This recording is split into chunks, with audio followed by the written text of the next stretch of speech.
Eloszki, rybusie. Więc tak, ta piosenka jest dość dziwna. Bo moja w sumie, ale...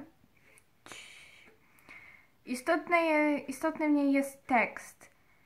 Więc fajnie by było, gdyby ktoś go wysłuchał. No to zaczynajmy.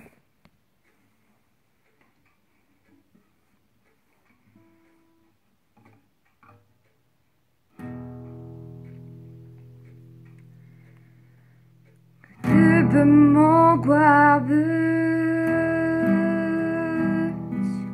małym księciem, osiągnęłabym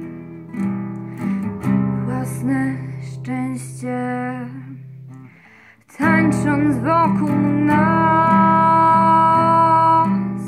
swoim szeptem, oglądając w tle twoje zdjęcie. Krzyki, płacze, wszystkim gardzę. Krzyki, płacze, wszystko tracę.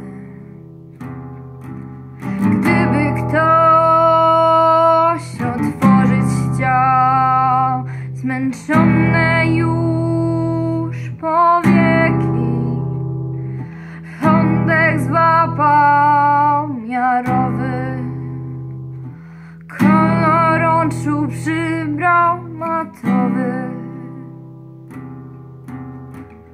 a w myślach wciąż krzyki, płacze,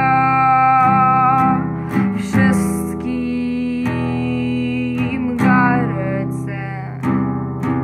Krzyki, płacze, wszystko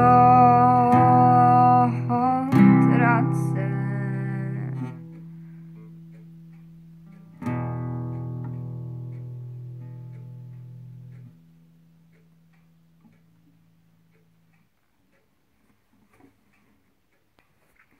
Myślę, że to na tyle. Pozostawiam was w takim melancholijnym nastroju. Jeżeli wam się spodobało, to dajcie znać, zostawcie łapkę w górę. Ten czerwony guzik też jest dla was, więc w sumie jak chcecie, to bierzcie. I do następnego, ryby!